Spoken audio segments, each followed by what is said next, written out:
Make sure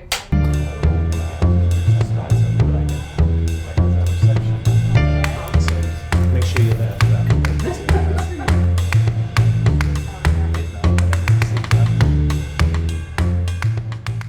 Hello, I'm Shawn Overcast, Chief Insights Officer with Explorance, and I'm here today with Ed Monk, the CEO and founder of the Global Organization for Learning and Development, the Learning Performance Institute.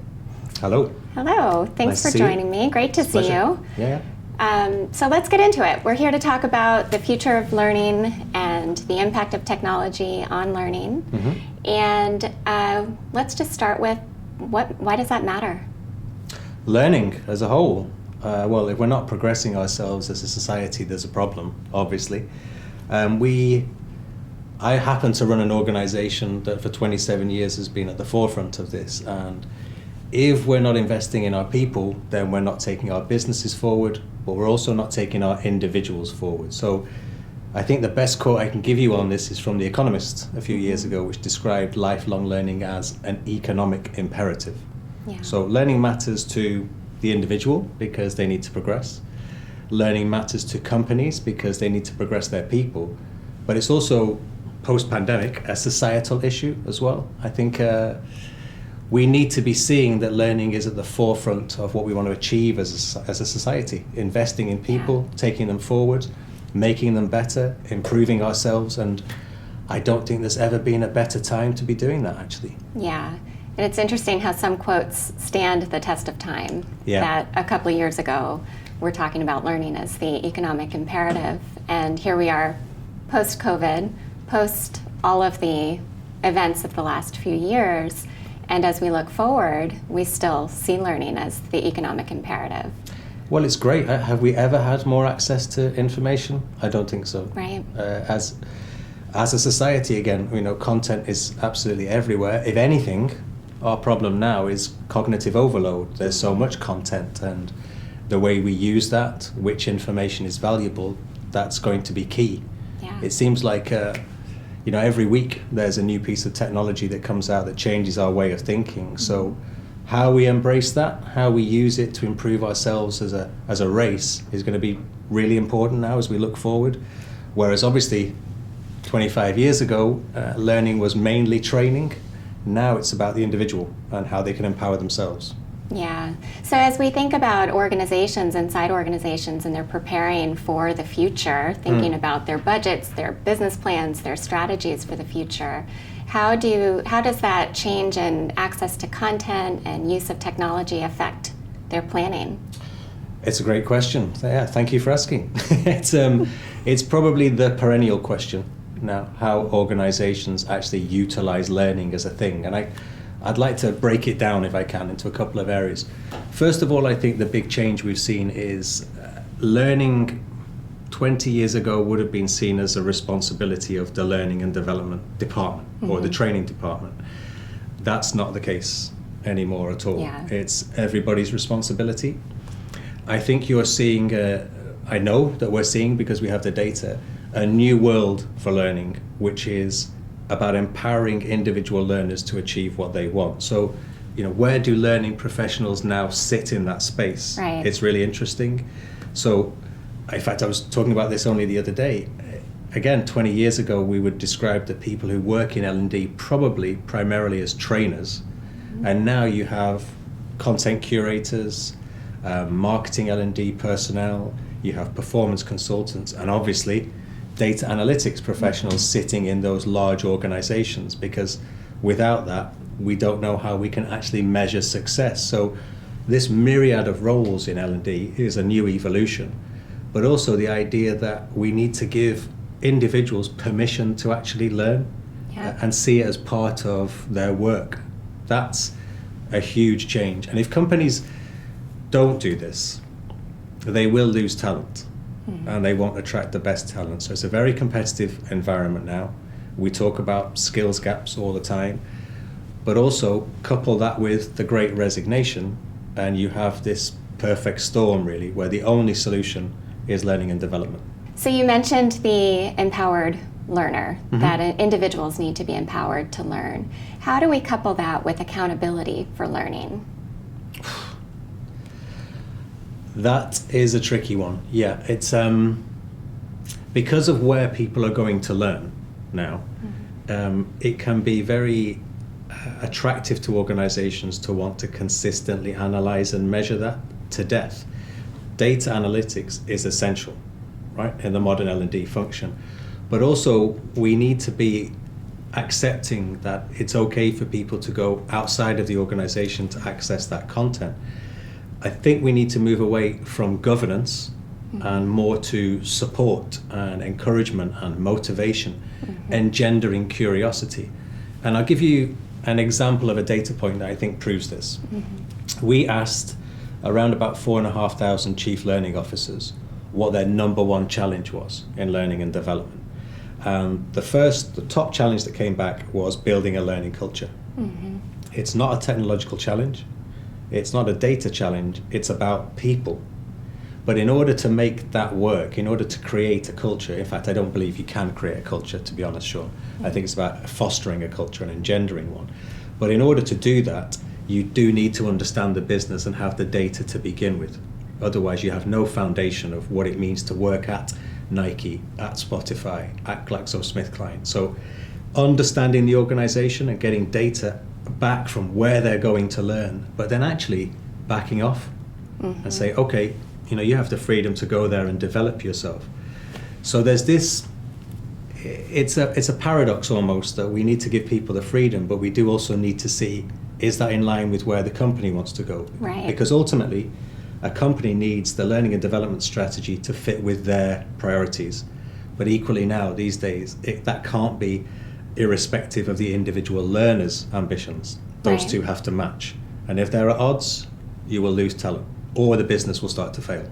So it's a hard kind of tightrope to walk, but it is possible, and there are some great companies actually getting it right. So really evolving the way that we're measuring and what it is we're measuring to ensure that we're building the skills for the future, but not being too overly aggressive with that. Exactly. Let's not be too prescriptive. I've been in the industry long enough and we talked earlier off camera about this. We are still talking to organizations where the metric that they're using to measure the impact of learning is still how many people are on the courses. Right. But it's 2023. Yeah. I mean, we really have to move beyond that. And if I may, another data point that I can share with you is the number one obstacle to success in organizations when they're building a learning strategy or making learning work, is actually time. So it's giving people the freedom and the permission to learn and see it as part of their work. And I've seen so many organizations get that wrong. Google, I think it was Project Archimedes a few years ago. Do you remember that? Yes, yeah. The number one thing that they came back with that makes a successful team was psychological safety. Yeah. So if you don't trust your employees to be able to do the right thing with their time, including learning, then you're going to have a problem. And we've seen that in a lot of organizations around the world. So giving people permission to learn, understanding that it might not necessarily be the perfect thing for their job, but they're getting a broader knowledge. So there's all of these things are in the mix now. So much content, so much availability, but where's the context for this? How do we reach company goals? How do we empower the learner? These things weren't really a problem for learning and development 20 years ago, but now they're a problem for C-suite. Right, yeah, and it's gotten much more strategic, much more cross-functional. It has. L&D has a much more influential role in organizations. Yeah, absolutely. I love that you referenced 20 years ago, we were dealing with the challenge of how do we measure learning, and it was counting, right? The things that we could count, how many people are participating in learning. Yeah. And now, coupled with all of these challenges, how does L&D evolve in that space of analytics and evaluating impact? It's a tricky one. I mean, obviously, I think Explorance are doing great work in that space and working with some of the world's largest companies to solve that problem. But it's hard to measure the things that are difficult to see, difficult to witness. And the analogy I would draw is when we were at the peak of the pandemic, there were organizations that actually had monitoring on their employees' screens to see when they were working. Right. I think that that is obviously a step too far. That's nothing to do with making sure individuals are happy at work.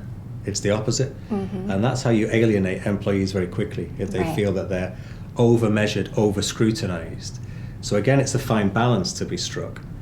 But we need to look at, everything starts with data. I was with a company a couple of years ago called Satellia, and they were using this pyramid which started with data. Data gave them the information that they needed. The information gave them the knowledge based on that information, and that created the wisdom. And it's really stuck with me. In fact, I use it at the LPI to run the organization. That's the foundation of everything. But every organization has a different data requirement. Right. So, let's start by looking at ourselves as business leaders and work out, what data do I want to have to be able to take this business forward?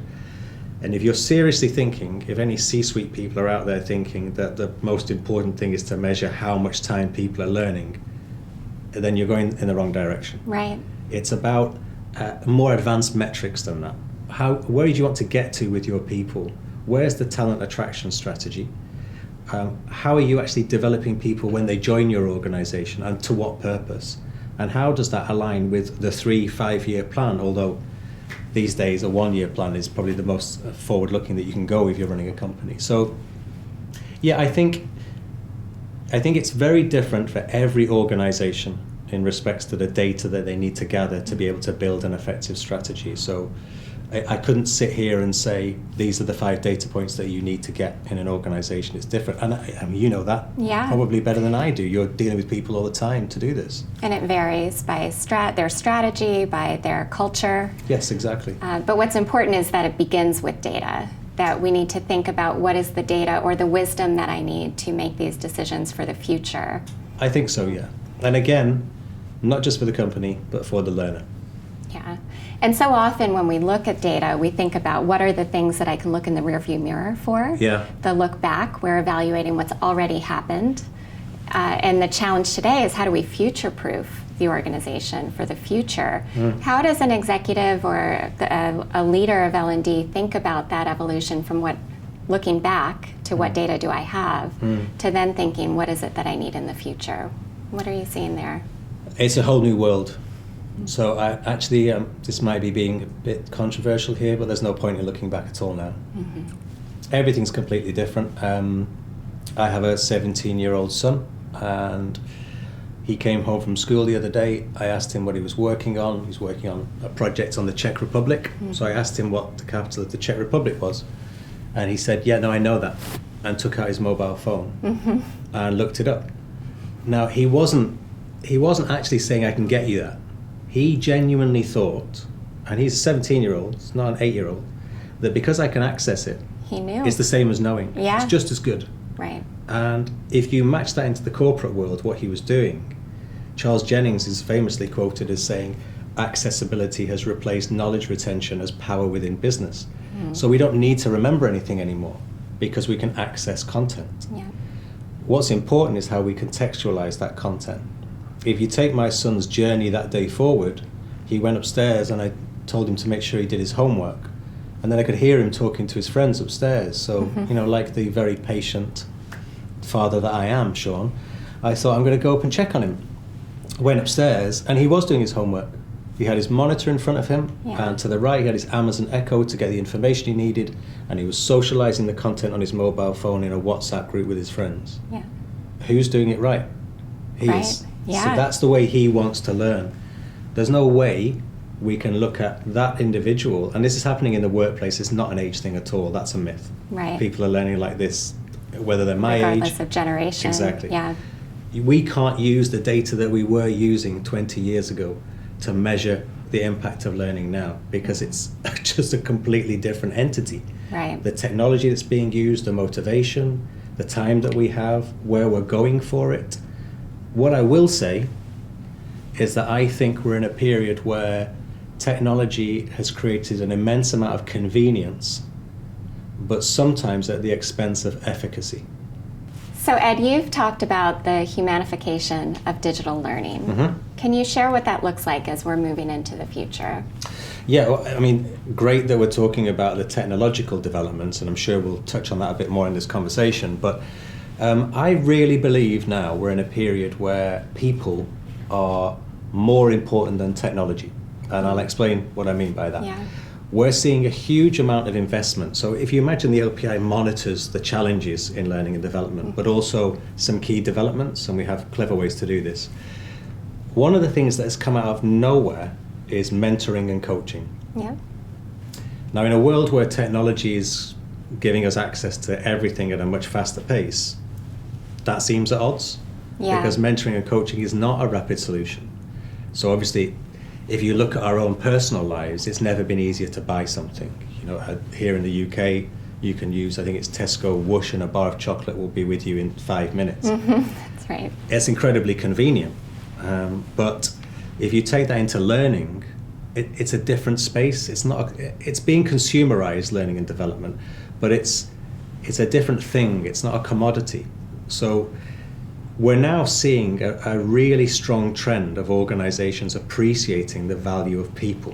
When I coined the phrase humanification of digital learning, what I meant was we need to understand that people are the priority when it comes to the convenience of technology in learning and development. Yeah. So yes, people can access more content than ever before. Yes, they can access it wherever they want in the world, and we know now, obviously, more people than ever are working remotely, Right. Hybrid workforce or remote workforce. But actually, they feel alienated. They feel disenfranchised from the organization. There's a mental health pandemic. They're leaving the Great Resignation, as we touched on earlier. They're leaving companies in record amounts now. Yeah. What is it that's missing? Well, I can tell you, it's the human touch. Yeah. The So connection. It is the most important part, the most successful or preferred model for learning in Europe. 88% of learners said this, is virtual classroom training. And I think it's because it's probably the best medium that we've got at the moment that balances the convenience of access. So I can be at home and I can learn on screen, but with some human touch.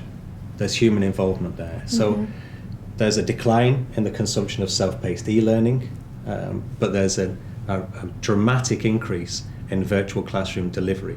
So we can see that the human side of digital consumption when it comes to learning is now hugely important, hugely successful, and actually lucrative as well for vendors. More vendors are entering into this space. If you couple that with L&D now seemingly being moved into the well-being space, I don't know whether you've seen this with your clients. We do see, yeah. All of a sudden, L&D seems to have some kind of responsibility for well-being and Right. mental health in their organizations. Then they really are the agents of change. And it's a human organization that they're working in. So, Yeah. you know, the core purpose of a business is its people. It's the very definition of the word company, a group of people. Right. So I think, and I'm, talk about this a lot, it's pretty much my job at the moment, traveling the world talking about this, but you've got this convenience and efficacy paradox. So just because something is convenient doesn't mean that it's going to have impact. Right. And that's why, to round all of that off, obviously data is important because it's how you get the strong foundation for any of this. But we are definitely seeing a huge change in investment in FTSE 250 and Fortune 500 companies when it comes to digital technology investment or investment in people. People, right. And that's the first time that balance has started to shift in the last 10 years. That's really interesting. We're seeing the same as we look at that, what L&D is responsible for, and that it's learning, access to learning. There's a technology component to that. There's the contextualizing of that with the human element. Certainly a focus on well-being, but I'm hearing a lot of a focus or involvement with engagement. Yeah. And learning's role in the engagement of employees. Exactly. Well, yeah, the learning culture. Right. Being the number one challenge. Every single week at the LPI, a call or an email will come in from a large organization who has spent thousands on an LXP, a learning experience platform, maybe 6 months before the call. And they're calling us to say, but nobody's using it. And the bit that was missing was the human part. Right. Well, where was your employee engagement strategy? We partner with a fantastic company called Mass Marketing, Ashley Sinclair, and she said something on our webinar the other day. Learning is not if you build it, they will come. function anymore. No. You can't just say, we were implementing this LXP, everyone, so go and have a go at it. Yeah. It needs much more than that. It needs support, mentoring, coaching, open clinics, tutoring people through it, being visible as people. And that's, right. I think prior to the pandemic, that was almost mocked, really. As, don't worry about that, technology will be solving all of that. Yeah. And now during the pandemic, we've realized that we really want human engagement. I want to feel part of something. CSR, corporate social responsibility, is a huge part of why young people are choosing to work for organizations. Right. What do they actually stand for? What are your values? They don't care about the speed of the technology for the company they work for. They want to know what you stand for. The value proposition exactly. of an organization. Exactly, yeah. So learning is, I'm literally doing a webinar on this next week, learning is a huge part of the employee value proposition now. It's the number one reason why millennials will choose a company to work for. It's not the salary. And I'm from a generation where it was definitely the salary. Right, yeah. I need to pay the rent, so it's the salary first, but it's not the same anymore. If you can get a 21-year-old to where they want to be by the time they're 30, they'll come and work for you. Mm-hmm. If you're telling them it's just a job, they'll go after 2 years. They have more freedom, more choice, more access to other companies. They will move. Yeah. So I actually am excited by this because it's great to see that top organizations. There's an organization in the States called the Business Roundtable. Yes. You will know, obviously. Very familiar. Yeah, and it's a network of the top CEOs in America. They convened, I think, in October 2019, so just prior to the pandemic. And outside of that meeting, as they exited the meeting, they were quoted as saying, "The core purpose of a business is its people." And it could have been seen as a throwaway statement. This is from people like Jeff Bezos. Easy to criticize somebody and say, "Really? Is it?" Well, right. I'm not sure, but they said it. What was interesting is that 6 months later, probably the biggest test of that statement happened. Right. The pandemic. Okay, so all of a sudden, it's like, so prove to us that it is them. Prove to us that you care about people. And some organizations got that right. LVMH, Louis Vuitton Moet Hennessy, they got it right. They stopped producing perfume and produced hand sanitizing gel. Their share price dropped, and then it went up more than it was prior to the pandemic. Amazing commitment. Focus on people. Exactly. Yeah. So this is where we are now. We're still in this phase of needing to demonstrate as companies that we care about our people. Mm-hmm. And I think employee value proposition will be a huge part of how learning develops, because it will be in response to the demand from the learner just as much as the company's demands to hit profit targets, if not more. Mm-hmm. And Milton Friedman in the New York Times in 1970 said that the core purpose of a business is to create profit for shareholders. We're not there anymore. Completely different world. It's now about a wider purpose. Yeah. And those companies that are getting it right, and LVMH is a good example, funnily enough, they're doing very well. And I don't think that's a coincidence. Yeah. So a bit of a provocative question for you. Okay, I love this. The CEOs go out with the statement of the number one value for a company is its people. Mm-hmm. And the people are saying, prove it. Put your money where your mouth is and prove to us that the people matter. Yeah. As the pendulum shifts in that direction, how do we prove back to the executive roundtable that that statement is true? The core purpose of a business is its people. Yeah.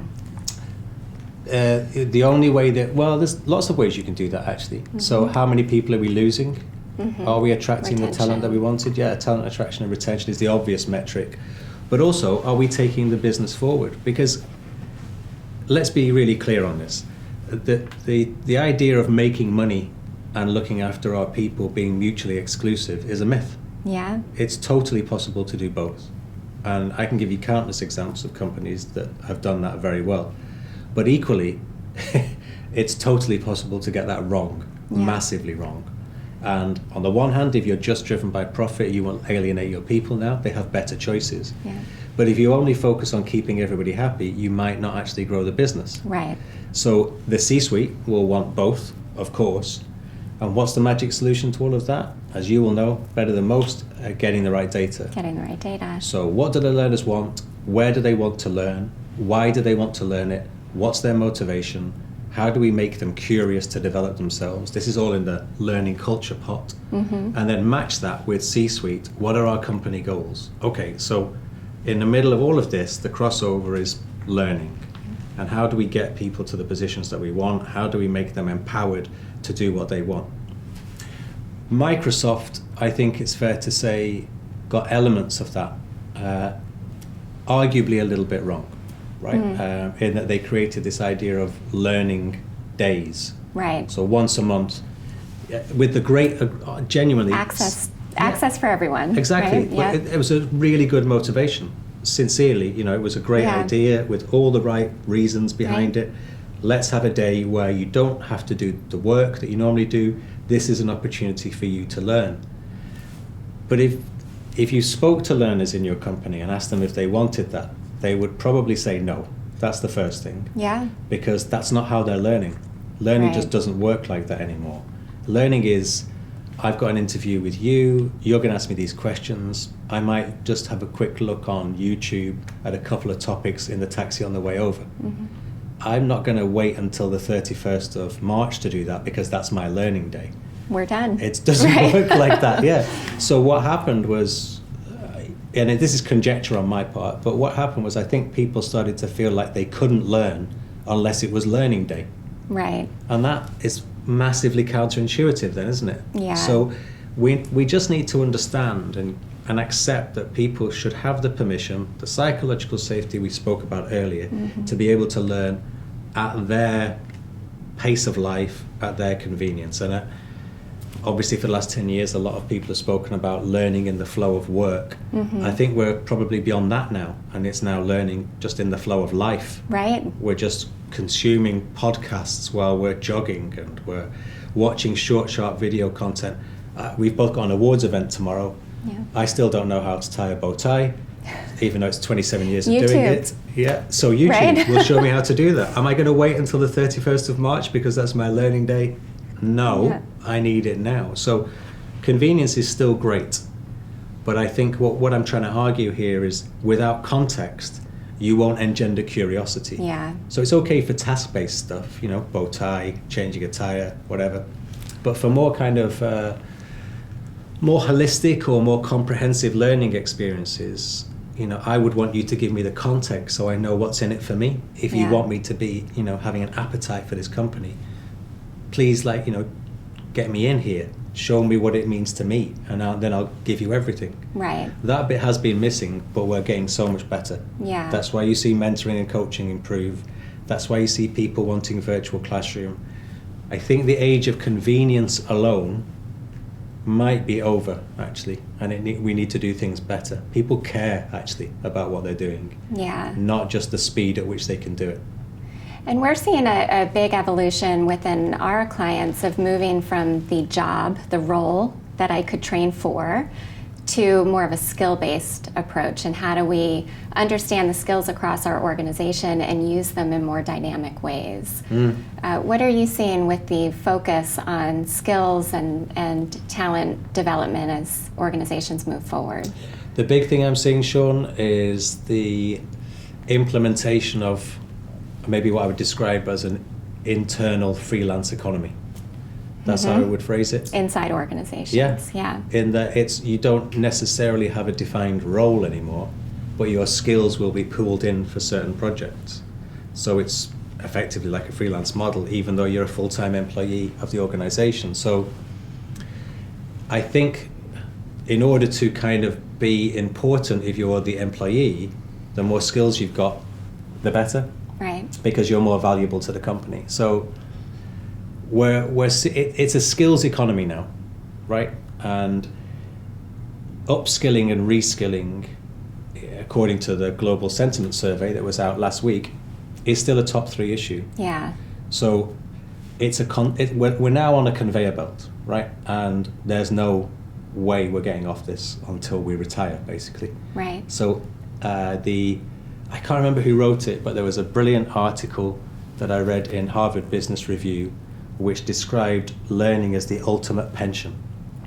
Oh, so that's interesting. Yeah, if you're not developing yourself, I don't want to be dramatic about this, but it's true.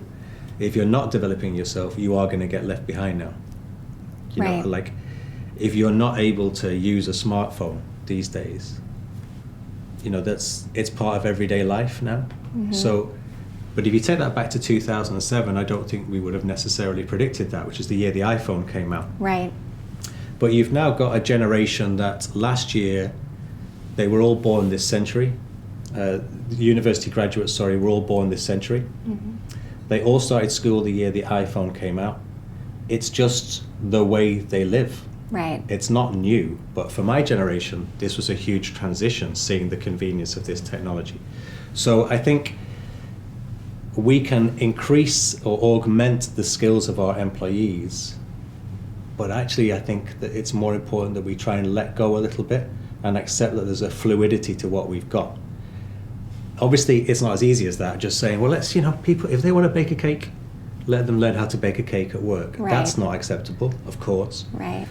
But in order to make all of that freedom work alongside company objectives, we need to establish that foundation of data to understand, okay, we have this big project, we're going to launch this new product, we're going to need this, and this as skills, let's bring those people in. Now, if those two people on that project leave, who are the other people that are coming in? Right. So succession planning is now a huge part of a learning strategy. How do we backfill those skills that are required? So most companies over the last 2 years have been doing huge amounts of capability mapping.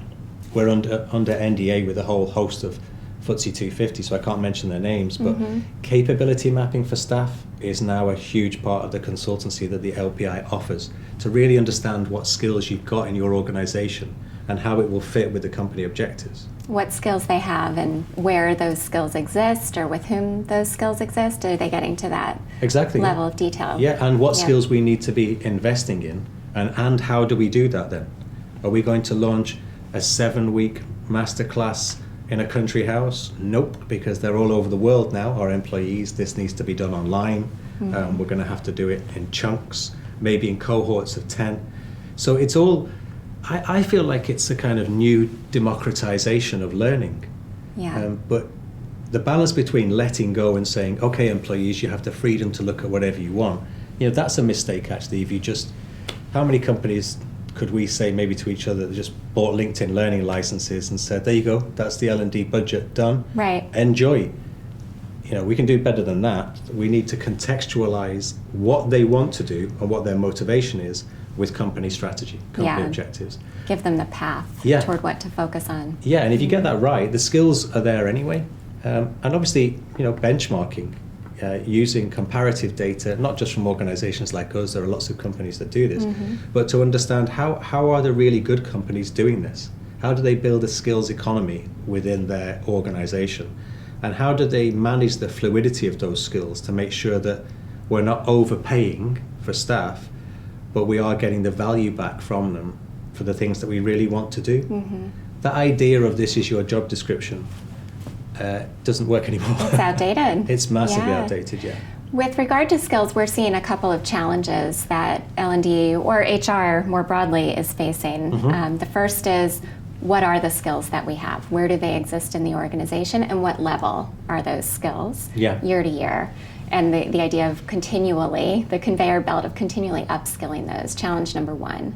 Challenge number two is, as people leave, whether they retire or the Great Resignation or whatever banner we want to put on that for why people leave, who are we bringing into the organization, and what is that level of skill, and then what's that gap we need to close?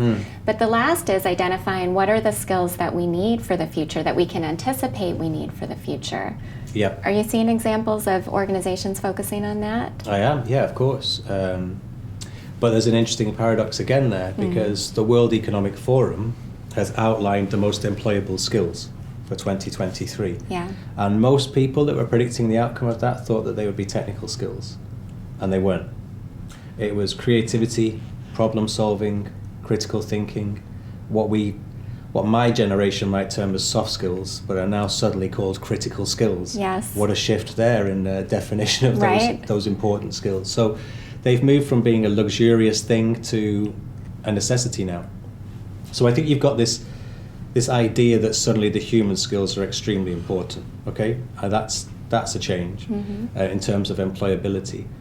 But also, actually, I think I'll give you an example, right, of an organization. I can't say their name, but a large vendor company the other year, 2 years ago, invited me to come in to work with their sales team. And there was one individual in that sales team, global company, multi-million company, who was responsible for more than 35% of the invoicing, one person. But they invited me in to work with the sales team to provide consultancy and to help them with consultative selling. How do we speak to chief learning officers, and what are their challenges, and how do we approach them? Yep. Having found out that there's this one individual who was responsible for so much of the invoicing performance, it seemed natural to say, why don't you capture what it is he does? Right. So maybe sit him down for 2 days, like we're doing today, and interview him and get on camera his approach, because it's obviously working. Yeah. And the response from the C-suite was, we can't afford for him to have 2 days out doing that. Right. And you can see short term.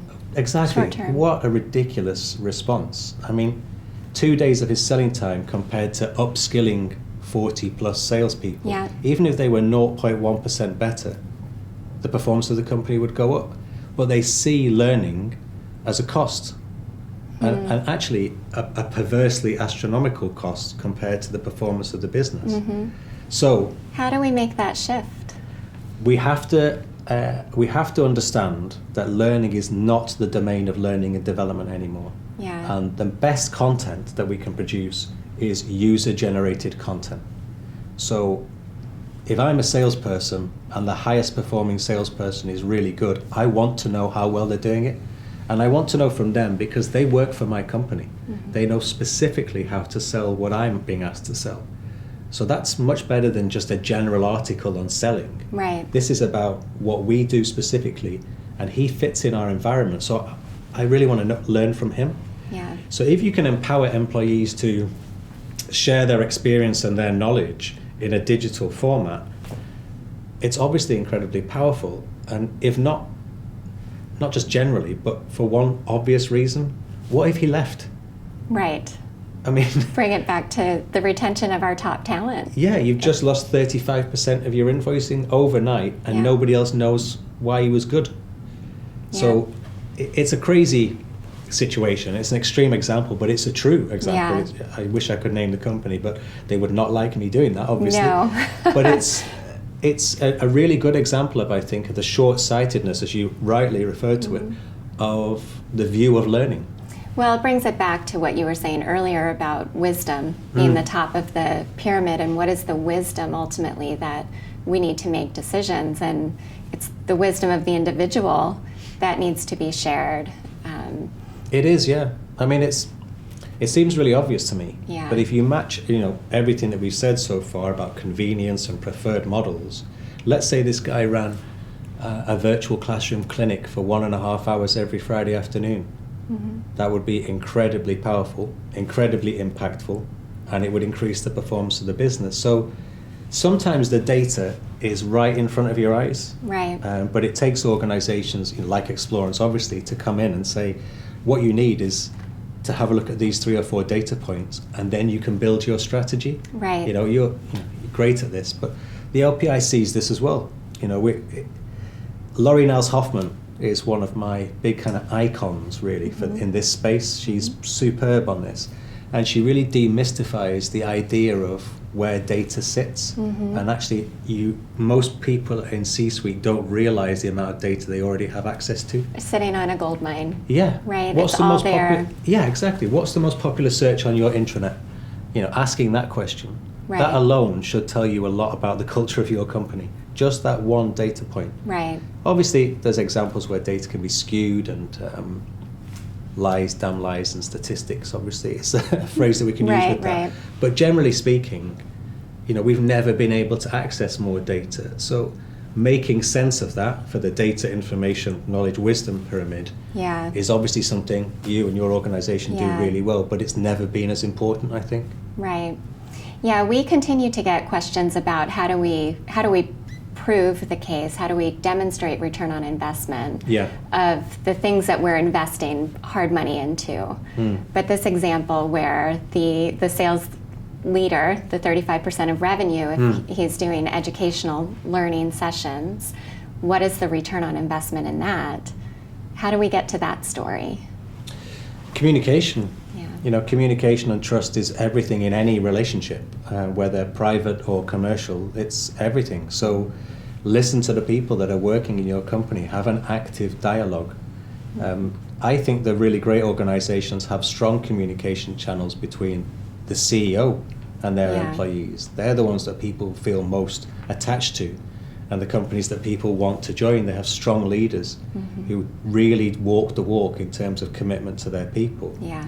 But it's, you know, it was a kind of command and control culture in the sort of 80s, 90s, maybe even early 2000s. You can't run a company like that these days. Right. That's impossible. It needs to be about encouragement, commitment, engendering curiosity, motivation, support, all of these things that might have been seen as a bit soft. And now the critical factors in what makes a really good company. So open the channels and start to collect data from everybody that works for your company. Listen to them and incorporate what they say into your strategy.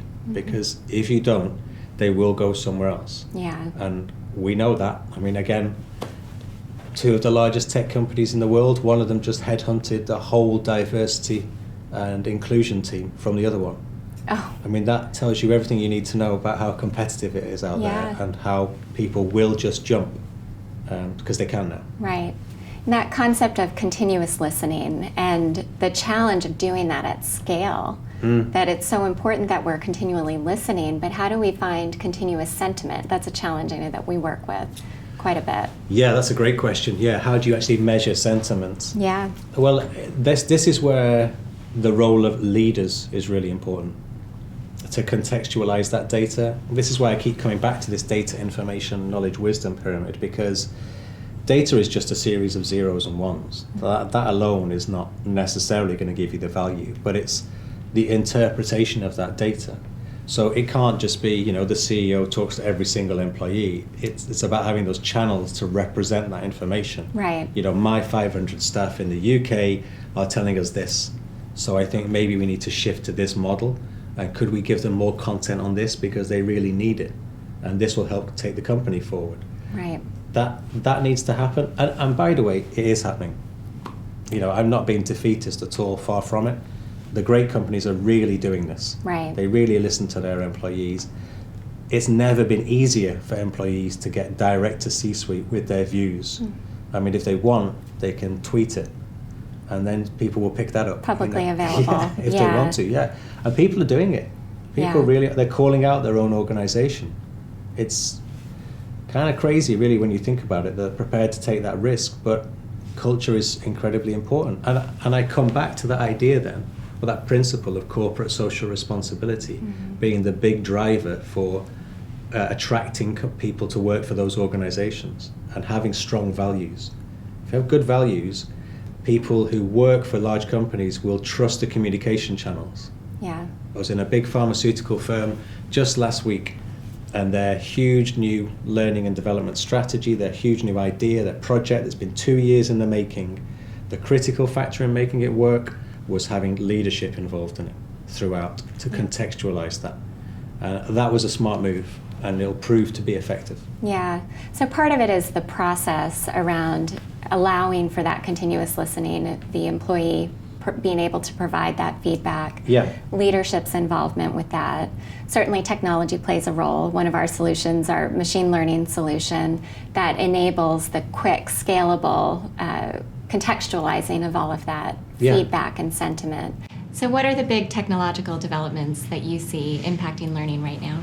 Most of them are driven by convenience, because this is a very human thing. It's called homeostasis, this idea that humans want to make things easier for themselves. Yeah. So everything in technology is about making life easier for ourselves. But as I touched on earlier, it doesn't necessarily mean that it's impactful. It can just be convenient. However, there's a game changer in the last month and a half, and every now and then something comes along that just blows people's minds. Right. ChatGPT is that. Yeah. It's a way to access answers in a very human form. And we talked about the humanification of digital learning. How ironic that this is a kind of AI-powered solution that is almost humanifying digital content because it feels human. Right. So the irony there is kind of outstandingly obvious. This is digital trying to be more human. And it's incredibly powerful. It's already capable of getting a higher average score on all US exams than the average student. So it's already more intelligent than the average student in the States. Right. And although it was capped in 2021, obviously the answers that are being created will make it more and more powerful. AI is unstoppable. Mm-hmm. And I pause for dramatic effect there because it's a pretty big statement to make. Yeah. But in 2016, Stephen Hawking and a couple of others wrote to the United Nations to say, if you want to stop AI, you need to do something about it now. Right. 6 months later, they wrote saying it's too late. So unless we turn off the internet internationally, can't see that happening, then right. It's officially unstoppable. So we're now in a mode of learning how we fit in around this new world, this new technologically advanced world. Mm-hmm. ChatGPT is the most human form of interface in terms of getting answers to questions. But I think it comes with some danger. Yeah. Because it comes without context. So it will give you answers to questions, and it's incredibly powerful, and it's also scenario based. So even for this interview, I should have done this, shouldn't I? That would be your prep. You don't need me. Yeah. Learning in the flow. I'm being interviewed, but you can literally put in there, I'm going to be interviewed on this topic. Yeah. What would be some good answers? You're the interviewer, ChatGPT, and I'm the interviewee. Mm-hmm. And it will provide a series of questions, and it'll be fluid in its response and agile in terms of what I say back. Right. That's incredibly powerful. But what if it needs to be contextualized for a particular audience? Right. What if this needs to fit in with the way Nike wants to do things internally because of its own culture? Right. Then it won't necessarily adapt to that Nike culture, mm-hmm. if that makes sense. Mm-hmm. It may well do, but not as much as a person could be sensitive and supportive and have human reactions. Mm-hmm. Those things are still going to be very important. So right. It's an interface, and it's incredibly valuable. And personally, I love it. I think it's really, really interesting. I have to deliver a keynote tomorrow night for the Learning Awards, which you're going to be at. Right. And every year I have to write this opening speech for this, and it's a inspirational talk about the future of learning. So I asked ChatGPT to see what it would come up with, and It was fantastic. It was really great. Right. But it's still missing that slightly more human touch. Mm-hmm. It still feels a little bit robotic or automated in its responses. Yeah. I think it will get better, but if you want, the biggest game changer I think is ChatGPT at the moment, and the metaverse will play a huge part in the future. But it's going to be mixed. Mm-hmm. in terms of the response to that, because all of this human stuff that we've talked about today is still really important. And if people feel alienated and disenfranchised from a solution, then they won't go near it. Yeah. So I really think we're at a turning point, Shawn, in terms of convenience not being the number one driver for how we live our lives. People care more about things, mm-hmm. and they're prepared to turn down convenience for a wider purpose. Right. For context, for the human element. Yeah. Right. And honestly, I don't want to be dramatic about this, but for the human race, really. Mm-hmm. I like to meet with people. I like a sense of community. I really like working with my team, and we're much more creative when we're with each other.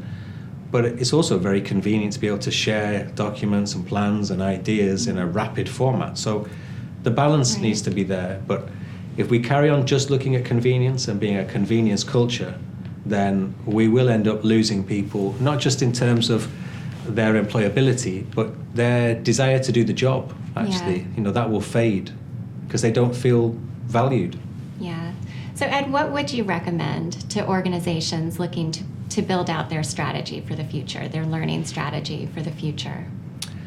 I wouldn't want to, actually, no, I'll say, I wouldn't want to compare myself to this individual because they're an incredible human being, but I think it's one of my favorite responses mm-hmm. to a similar question. The last question that Barack Obama was asked as a president was what was his advice to the younger generation moving forward. Yeah. And it was his last sort of 5 minutes as a president.